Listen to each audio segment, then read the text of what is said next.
share any evidence that you might have of his somehow being correct.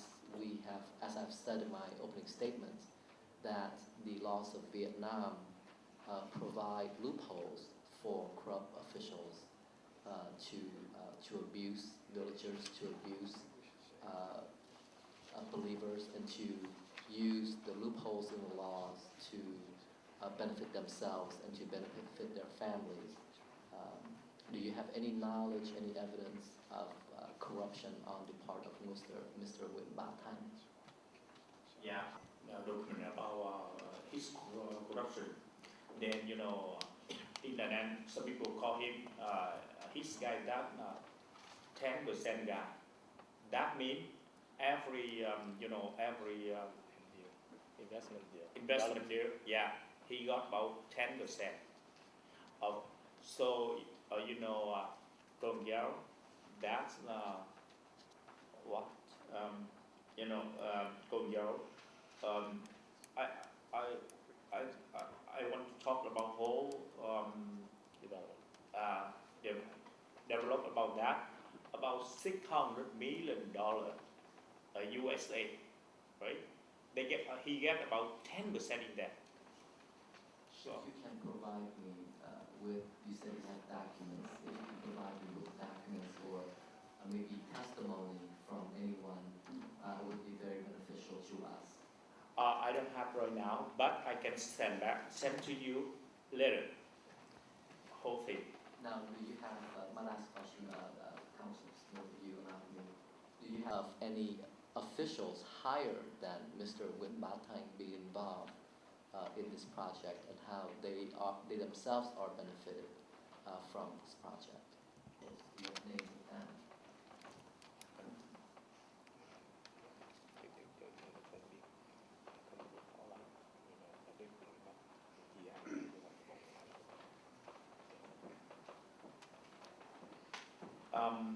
about this question, I'm not so sure about that, but I got some document from communist member in the Da Nang. They write a letter and ask Nguyen about corruption. Then I have all letter from them. Then some of them they give total evidence in there. For sure, I will give you total about that.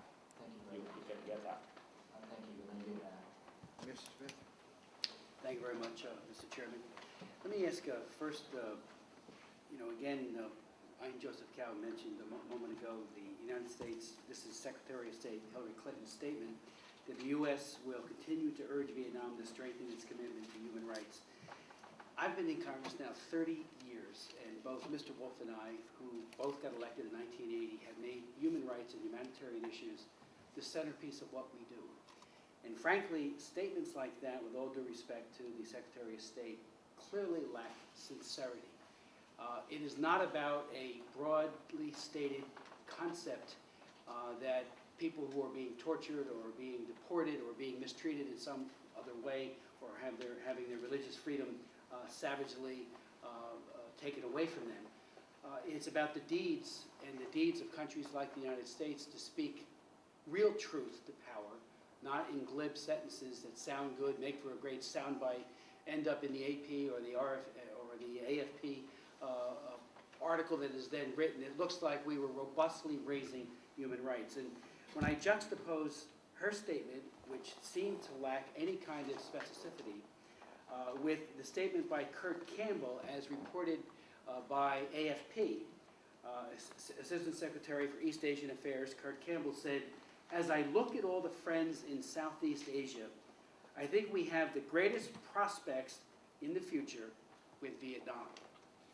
Now, why anybody in Hanoi would be worried about the United States taking Vietnam to task on human rights when that kind of flowery flattery, the idea that we are merged, joined at the hip, that we have common ground, if you will, in terms of our futures, when the Vietnamese human rights record is absolutely appalling in virtually every aspect of it, especially in the area of religious freedom.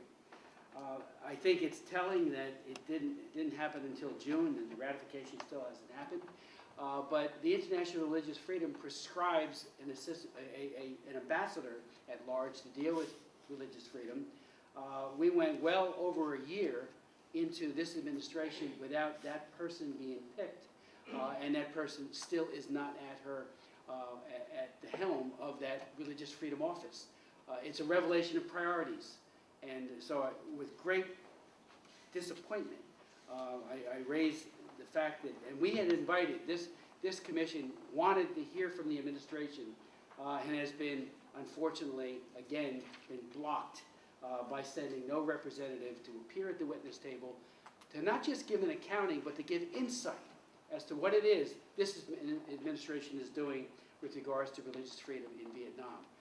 We think very little, and I think the record shows it. It should have been a no-brainer to reimpose country of particular status of concern, I should say, CPC, on Vietnam, given its appalling backtracking since it got the bilateral agreement and ascension into WTO.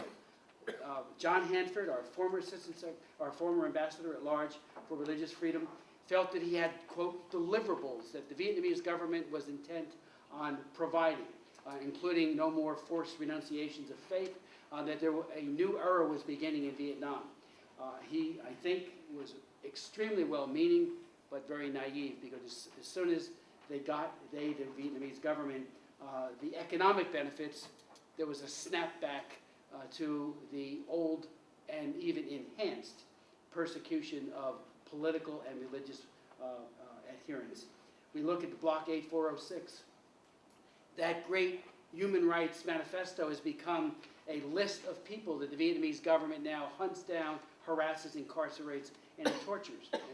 So, if anything, we should have learned the lesson that this is a country that is going in the wrong direction. So, any of you who might want to comment on the administration, particularly Mr. Kumar or Mr. Vandermeer, I'm very troubled by Kurt Campbell's statement that looks like solidarity together. We're best of friends. Well, best friends don't let friends commit human rights abuses. And Vietnam is now a nation that has gotten demonstrably worse. And this whole episode of a Catholic diocese just south of Da Nang being mistreated in such a death to at least 3 people, an unborn child and 2 individuals, and perhaps many, many more. You noted, Mr. Nguyen, in talking about your brother, about the stripping of women and the use of a shotgun. You know, wearing a uniform, police or military, ought to be a sign of respect. Instead, this is about perversion as well as heinous torture. So so they're wearing the uniform, this anti-riot group, whoever it is that is perpetrating these crimes against humanity, they're wearing their uniform with shame. And I hope the Vietnamese government takes note of that, because at least some of us, and I hope a clear majority of us in Congress, both sides of the aisle, Democrat and Republican, recognize that. Let me ask a couple of questions. You might want to respond to Kurt Campbell's statement and the Secretary's. My wife found an old video that was on C-SPAN just the other day, C-SPAN's archive, and she pulled it up and showed it to me, and I hadn't seen it, never saw it because I actually gave it. It was a press conference over at the house in the 3rd floor where there's a press gallery. It was on May 26, 1994. Late in the day, on a Friday, when every member of Congress, except for me, I was a little late getting back to my district that day, had already left, the Clinton administration delinked human rights from most favored nation status. They did it so that there would be no reaction. It was a shameless act that was taken by that administration. And I went back and I watched it. It was about 6 minutes long, and everything, frankly, that I said, Mr. Wolf was saying the exact same thing, as would David Bonnier, who was then the whip for the Democrat Party. All of the people who cared about human rights in China, this isn't Vietnam, but it's China, We're saying that by delinking trade with human rights, we would see more of the worst. There would be a deterioration. Everything we said at that press conference and others have said has happened with regards to China. The same is now happening with Vietnam.